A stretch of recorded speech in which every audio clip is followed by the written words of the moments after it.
The following program may contain coarse language, violence, nudity, mature subject matter, or scenes which may not be suitable for all viewers. Viewer discretion is advised.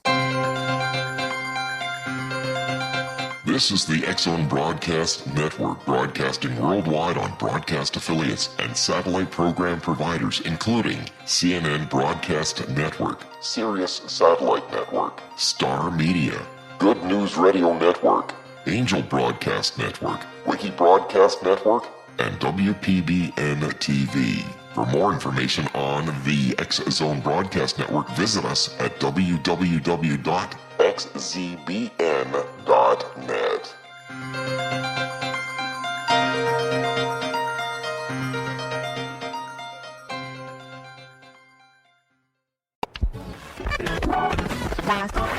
All Hit Radio.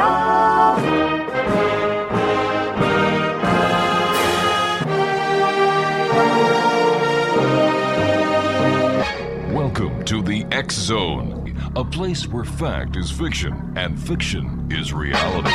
Now, here's your host, Rob McConnell.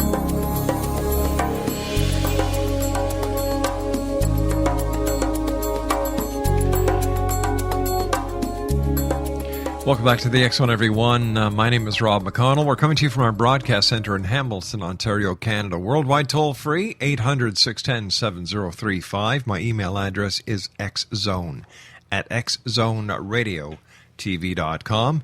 On all social media sites, X-Zone Radio TV, and our main website, www.xzoneradiotv.com.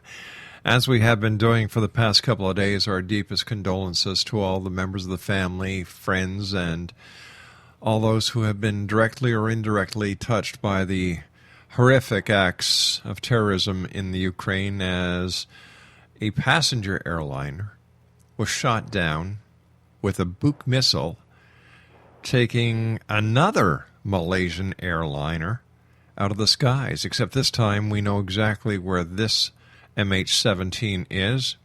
Today on television we watched the motorcade from the airport taking, what was it, 40 caskets to the forensic center where these passengers were going to be identified.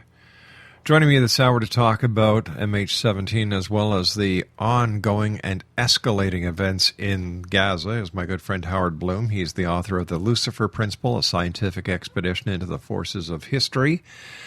Global Brain, the evolution of mass mind from the Big Bang to the 21st century.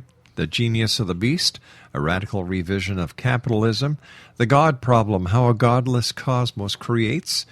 And how I accidentally started the 60s.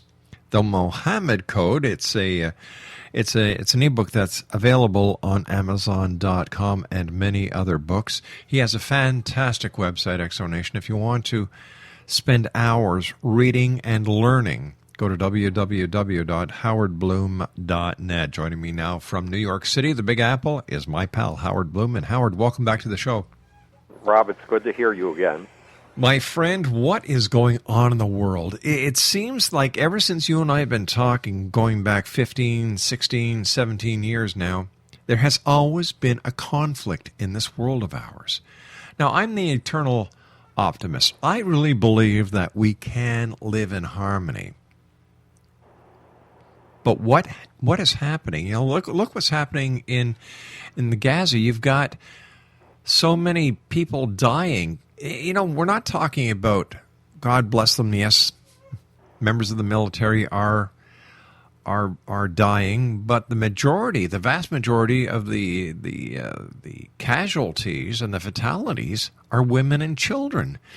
We have what's really going on is a distorted lens of the headlines, Rob. Because, really? Yes, because ISIS, the Internet or the Islamic State of Iraq and Syria, yes, last Thursday and Friday killed 700 people in 2 days. Did you hear about it? No. Did you see anything about it in the news? Not at No. all. Boko Haram has been attacking village after village in Nigeria and usually killing between 40 and 60 people at a time. Sometimes 2 nights in a row, taking on different villages. Do you hear about it? No. No, we don't hear about it at all.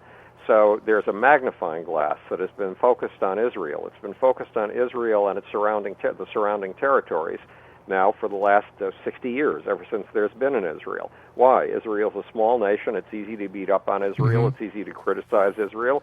And somehow the poet who said, "You always hurt the one you love," meaning that you tend to attack those who are close to you rather than attacking people at a distance, had it right. So we are, the Palestinians, Hamas, are playing a propaganda game, and they know something that you and I would never, a principle that you and I would never, ever want to implement, and that is the death of every baby, if you can get it on film, if you can get it in a photograph, is worth 10,000 press releases.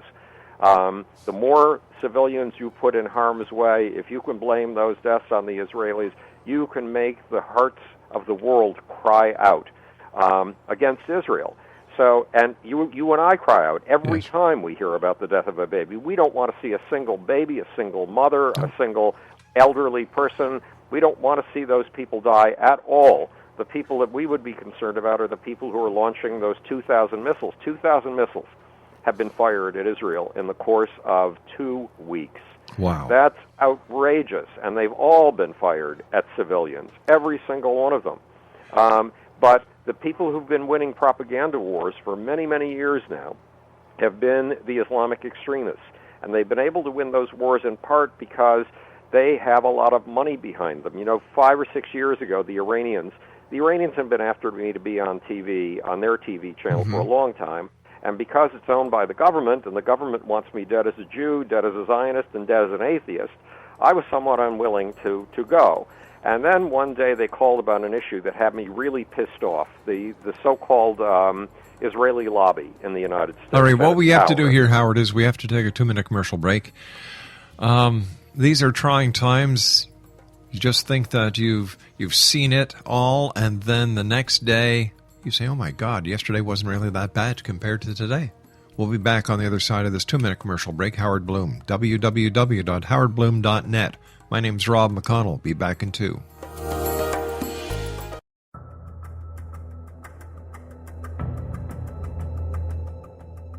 Modern Esoteric, Beyond Our Senses by Brad Olson, consummates the lifology story about where humanity originates. It is the lost continents, the primitive wisdom, the mythos of creation, and the rethinking of ancient history as we are taught in academia. There is much more to the story than what we have been told. As this is the first book in the Esoteric series, Modern Esoteric starts at the beginning of time and accelerates up to this modern age. Future Esoteric is book 2 in the series and takes a forward-looking position ahead of today with an open and honest examination of the ET issue and various unexplained phenomena. To discover the writings of author Brad Olson, visit www.bradolson.com. That's www.bradolson.com.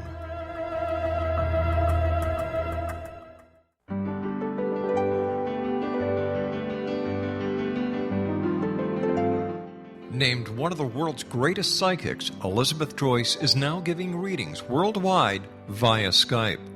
Elizabeth Joyce is recognized for her clairvoyant ability to help find missing persons, her analysis of dreams, past life regression work, mediumship, and her accurate predictions. Elizabeth has been a frequent guest on the X-Zone radio show with yours truly, Rob McConnell, now for several years. For an appointment with Elizabeth Joyce, call 201-934-8986 or Skype at elizabeth.joyce.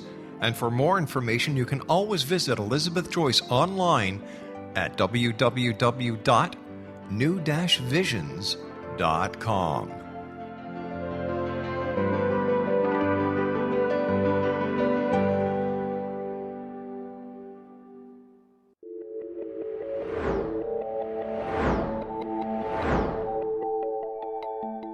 Do you have a dis-ease that you would like to alleviate through a natural means? Have you been contacted by angels, ghosts, or even extraterrestrials and want to validate these experiences? Or would you simply like to speak with someone who can help you find your life's purpose? I'm Dr. Joseph Mara, and I'm offering my services free of charge for first-time clients contacting me during the month of April.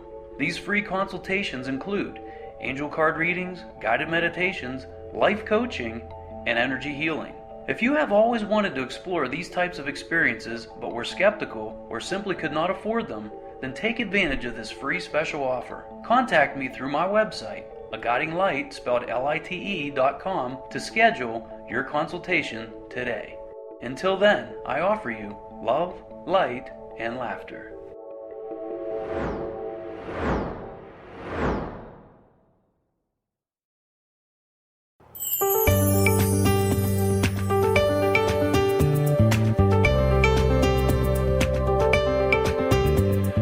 Howard Bloom is our special guest, www.howardbloom.net. He's also the author of The Mohammed Code. It's available on Amazon.com. And Howard, I'm sorry I had to cut you off there. I know you were going to make a point, so please continue. Okay, the Iranian television, Press TV, wanted me to be on, and they were after me for 2 years, and I refused because I disagree with the policies of the government that owns that channel, and it's a propaganda channel. And then they called me about the Israel lobby, and there had been a great deal of tuhuvu, a great deal of fuss over a book by Mearsham and Wald on the Israel lobby, and I was pissed off by that book. My parents used to contribute to AIPAC. I'm sympathetic to AIPAC, and I think that, like any group in the United States, Jews, Israeli, and Zionists have a right to at least speak to the American Congress and the American Senate. So I decided to do a little bit of research. I called a bunch of my friends who are super researchers when it comes to things like Islamic terrorism and asked them a simple question. There's one Jewish country in the world. It's called Israel. It's very, very tiny. It's the size of New Jersey. It has a population less than the population of Cairo. In fact, half the population of Cairo. And there are 57 Islamic countries, and every one of those countries has roughly 3 major cities. That means there are over 170 major Islamic cities around the world. I wanted to know how much the Islam lobby spends in the United States in order to influence public opinion and to influence the headlines. And none of my friends could answer that. They'd never thought of that. I mean, every state from Pakistan, Malaysia, Indonesia, Egypt, Syria, they all retain lobbying and PR operations in the United States. How much does that all come to? So I had to do the research on my own. Well, I was only able to come up with a figure for one country, Saudi Arabia. And the figure was staggering. It was $80 billion a year. Now, to give you a sense, a standard of comparison, it was not $80 billion a year, it was $80 billion, period. Oh. To give you a sense of comparison, the Israel lobby spends 1 penny for every man, woman, and child in the United States every single year. Now, that doesn't sound like a lot of money, a penny, but there are over 300 million Americans. Add that up, and it comes to quite a bit of money. How much do you suspect the Islamic lobby spends, or just Saudi Arabia alone spends, for every man, woman, and child in America each year? No idea. $13.28. So walk into a candy store someday with a penny in your hand, and what can you buy? Absolutely nothing these days. Yeah, and $13.28? Well, you can get yourself a good sugar buzz. Yes, exactly. So, and Washington and K Street in particular is a candy store. And so, to a certain extent, is the press, because unfortunately, most of our reporters, probably 80% of them, are relatively lazy. And what they do is take the press releases, especially the Washington reporters, who are the cream of the crop. They take the press releases they are handed by government sources and other major sources, period. They do very little original research. Even Watergate, which was considered the epitome of American investigative journalism, was not. Do you know what Deep Throat was? He was a PR operative. And do you know what he was doing? But he was making it clever by doing it in the dark, late at night, in parking garages and stuff like that. He was handing Woodward and Bernstein press releases. So if you can afford $13.28 for every penny that the Israelis spend, and if you spend it on things not just like obvious press moves, but establishing chairs of Middle Eastern studies at Harvard, Yale, Princeton, and all the major American universities, if, in addition to that, you can use your money to let it be known within the State Department that you're not going to bribe anybody, but if somebody gets a job in the State Department and he does things the Saudi way, then when he retires, he will be a wealthy man. Then the Saudis will give him money. It is said that the Saudis showed up, one of the Saudis showed up on Colin Powell's doorstep the day that he retired, jangling a fresh new pair of keys.